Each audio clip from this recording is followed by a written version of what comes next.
ఒకవేళ కుమ్మక్కయ్యారంటే మేము పోరాటం ఎందుకు చేస్తామండి? పోరాటం చేయవలసినటువంటి అవసరం మాకేముంటుంది? మా అగ్రనాయకులు కుమ్మక్కైతే. ప్రధానమంత్రి గారు మోడీ గారు, రాష్ట్ర ముఖ్యమంత్రి జగన్మోహన్ రెడ్డి గారు కలవొద్దా? అదేవిధంగా ప్రధాన ప్రతిపక్ష నేత చంద్రబాబు నాయుడు గారు కలవొద్దా? చర్చించుకోవద్దా?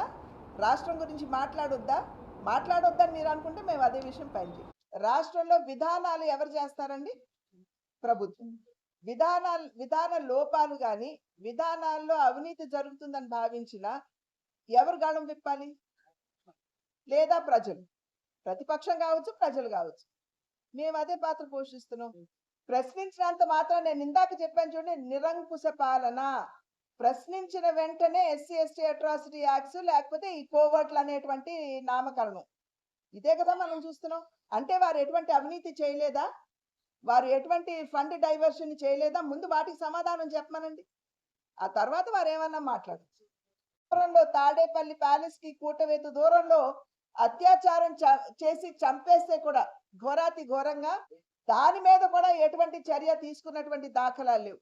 మరి అనంతబాబు గారు ఎస్సీ డ్రైవర్ ని హత్య చేసి బాడీ డోర్ డెలివరీ చేస్తే కూడా దాని మీద ఎటువంటి చర్యలు లేవు.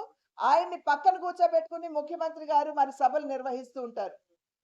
కనుక ఏ వర్గం వారికి కావచ్చు, సమాజంలో ఏ రంగంలో ఉన్నటువంటి వారికి కావచ్చు, ఎవరు కూడా ఇవాళ సంతృప్తిగా సంతోషంగా లేరు అనేటువంటి విషయం మనకు తెలుసు. ఇవాళ పెట్టుబడులు వచ్చేటువంటి దాఖలాలు లేవు. దానివల్ల మన బిడ్డలకి రావాల్సినటువంటి ఉపాధి అవకాశాలు వచ్చేటువంటి పరిస్థితి లేదు. కనుక ఇవాళ ఖచ్చితంగా ప్రజలు ఈ విషయాలన్నింటినీ సమీక్షించుకుని ఖచ్చితంగా వైఎస్ఆర్సీపీని గద్దె దించాలి అనేటువంటి పట్టుదలలో ఉన్నారు అనేది స్పష్టంగా అర్థమవుతున్నటువంటి విషయం. ప్రత్యేక హోదా అప్పటి ముఖ్యమంత్రి గారు ప్రత్యేక ప్యాకేజీ రూపంలో మేము అన్ని మీకు ఇస్తున్నామంటే దీనికంటే బ్రహ్మాండమైనటువంటి విషయం ఇంకొకటి ఉండదు అని చెప్పి వారే స్వయంగా అసెంబ్లీలో చెప్పారు. వెంకయ్య నాయుడు గారు రాష్ట్రానికి వస్తే బ్రహ్మాండమైనటువంటి ప్యాకేజీ ఇచ్చారు అని చెప్పి వెంకయ్య నాయుడు గారిని సైతం వారు సన్మానం చేసినటువంటి విషయం ప్రజలందరికీ మీకు కూడా గుర్తుంటుందని చెప్పి నేను భావిస్తున్నాను. ప్రత్యేక హోదా కింద వచ్చే లాభాలన్నీ కూడా ప్రత్యేక ప్యాకేజీలో పొందుపరిచి రాష్ట్రానికి అందివ్వడం జరిగింది. ఫుల్ స్టాప్ కామా కూడా అప్పుడు ముఖ్యమంత్రి గారు చంద్రబాబు నాయుడు గారు చెప్పినటువంటి విషయం. ఆ రోజు మీకు గుర్తున్నట్లయితే అప్పట్లో తెలుగుదేశం తరఫున అక్కడ కేంద్రంలో మంత్రిగా ఉన్నటువంటి సుజనా చౌదరి గారు అరుణ్ జైట్లీ గారు పక్కన కూర్చుని ప్యాకేజీ వివరాలన్నీ కూడా రాష్ట్ర ప్రజలకి తెలియజేసినటువంటిది. ఆవిడ దత్తపుత్రుడు అనేది కేవలం జగన్మోహన్ రెడ్డి గారి గురించి కాదండి వారు చెప్పింది.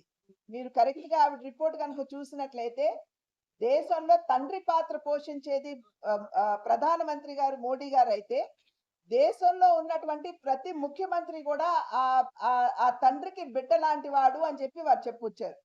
దాన్ని మనం వివిధ రకాలుగా మనం దాన్ని భాష్యం చెప్పుకున్నటువంటి నేపథ్యం.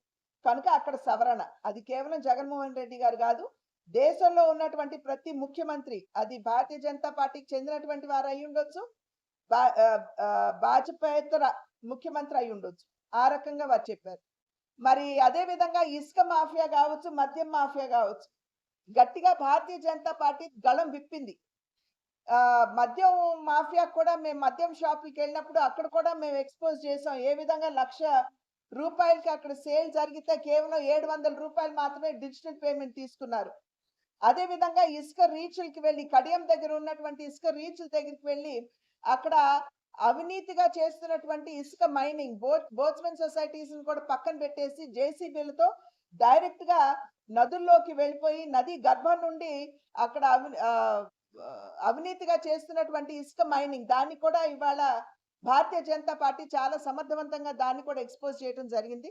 ఆ నేపథ్యంలోనే ఇవాళ ఎన్వైరన్మెంట్ మినిస్ట్రీ కూడా ఒక కమిటీని పంపించి ఇక్కడ విషయాలన్నిటినీ పర్యవేక్షించమన్నప్పుడు నిజంగానే ఇక్కడ అవినీతిగా మైనింగ్ జరుగుతున్నదని అన్ని నార్మ్స్ ని ఉల్లంఘిస్తూ ఇక్కడ ఎన్వైరన్మెంట్ నార్మ్స్ ని ఉల్లంఘిస్తూ ఇక్కడ మైనింగ్ జరుగుతున్నదని అక్కడ బిల్స్ ఏవైతే ఉంటాయో అవి కూడా నకిలీవి దొంగవి అని చెప్పి వారు నిర్ధారించడం జరిగింది.